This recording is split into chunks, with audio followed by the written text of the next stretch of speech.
রাজ্য বিধানসভায় আম্বেদকরকে নিয়ে অমিত শাহের মন্তব্য নিয়ে বিতর্কের ঝড় উঠেছে। এবার এই ইস্যুতে পথে নামছে কংগ্রেস, সিপিআইএম এবং তৃণমূল কংগ্রেস। সেই প্রেক্ষিতে রাজ্য বিধানসভার বিরোধী দলনেতা শুভেন্দু অধিকারী মুখ খুললেন। আম্বেদকর ইস্যু নিয়ে রাজ্য বিধানসভা বিরোধী দলনেতা মঙ্গলবার বিধানসভার বাইরে সাংবাদিকদের মুখোমুখি হন। সাংবাদিকদের মুখোমুখি হয়ে তিনি ঠিক কি বললেন শুনে নেওয়া যাক। ভারতীয় জনতা পার্টির পক্ষ থেকে একটি বিষয় আপনাদের মাধ্যমে জনসাধারণের জ্ঞাতার্থে জানাই যে সম্প্রতি সংবিধান প্রণেতা প্রাতঃস্মরণীয় ডক্টর বাবা সাহেব আম্বেদকরকে নিয়ে আমাদের যশস্বী স্বরাষ্ট্রমন্ত্রীর বক্তব্যকে বিকৃত করে বিভ্রান্তি ছড়ানোর কাজ সর্বভারতীয় স্তরে কংগ্রেস এবং পশ্চিমবঙ্গে কংগ্রেসের ভাঙা অংশ তৃণমূল কংগ্রেস করার চেষ্টা করছে। আমরা সবাই জানি যে প্রণম্য ডক্টর বাবা সাহেব আম্বেদকরকে সবচেয়ে বেশি অপমানিত করার কাজ, অস্বীকার করার কাজ সর্বভারতীয় স্তরে কংগ্রেস এবং এখানে তার ভাঙা অংশ তৃণমূল কংগ্রেসই করে থাকে। কংগ্রেস সংরক্ষণ বিরোধী, কংগ্রেস বাবা সাহেব আম্বেদকরজির বিরোধী এবং সংবিধান বিরোধী দল। জরুরি অবস্থা প্রয়োগ করে সংবিধানকে ভুলুণ্ঠিত করার কাজ কংগ্রেস করেছে, এটা সবাই জানে। এমনকি সেনা শহীদদের অপমানও করেছে। 1952 এবং 54 নির্বাচনে বাবা সাহেব আম্বেদকরজিকে হারানোর জন্য প্রচার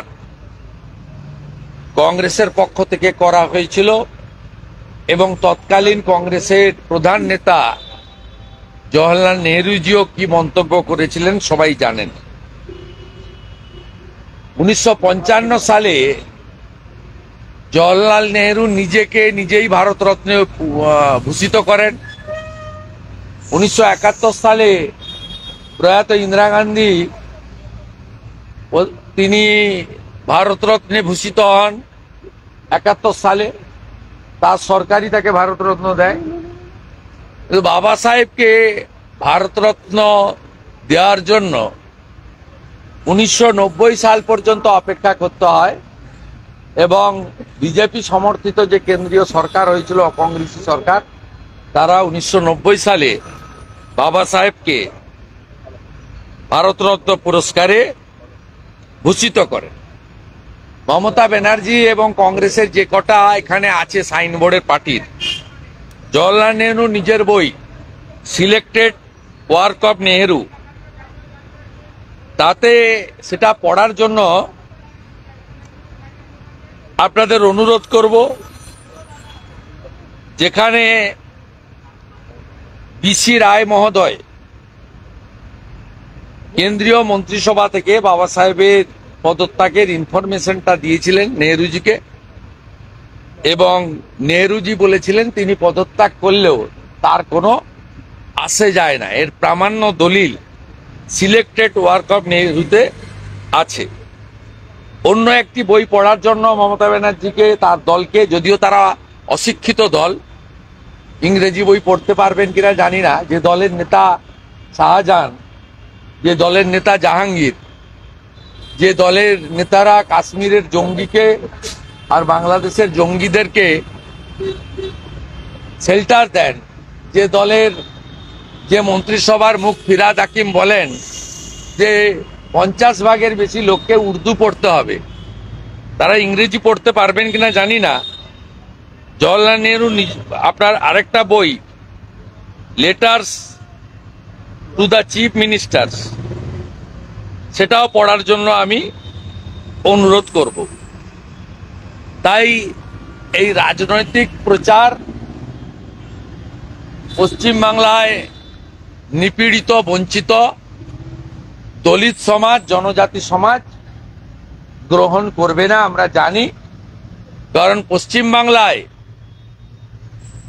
বিশেষ সম্প্রদায়ের ৭৭টি গোষ্ঠীকে ওবিসিতে ঢুকিয়ে প্রকৃত ওবিসিদের অধিকার কেড়ে নেওয়া, স্থায়ী নিয়োগ বন্ধ করে মমতা ব্যানার্জির সরকার ক্যাজুয়াল কন্ট্রাকচুয়াল নিয়োগ করেছেন, যেখানে এসসি এসটি রিজার্ভেশন তুলে দিয়েছেন।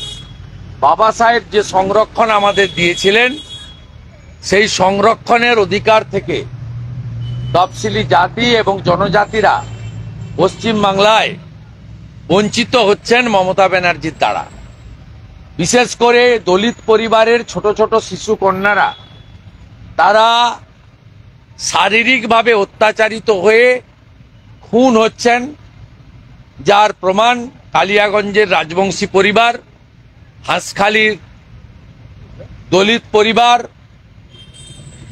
কুলতলির ফিশারম্যান পরিবার সহ অসংখ্য অসংখ্য এই ধরনের উদাহরণ আমরা দিতে পারি। তাই এই নাটক মানুষ গ্রহণ করবে না। আমরাও লাগাতার প্রচারের মধ্য দিয়ে কংগ্রেস এবং কংগ্রেসের ভাঙা অংশ ইন্ডি জোটের আরেক শরীর তৃণমূল কংগ্রেসের এই মিথ্যা প্রচার, তার স্বরূপ জনগণের কাছে উন্মোচিত করব। Bureau report ND Bangla news. সবার আগে সব খবর, সঠিক খবর পেতে ফেসবুক পেজটি ফলো করে এবং ইউটিউব চ্যানেলটি সাবস্ক্রাইব করে রাখুন আর শেয়ার করতে ভুলবেন না।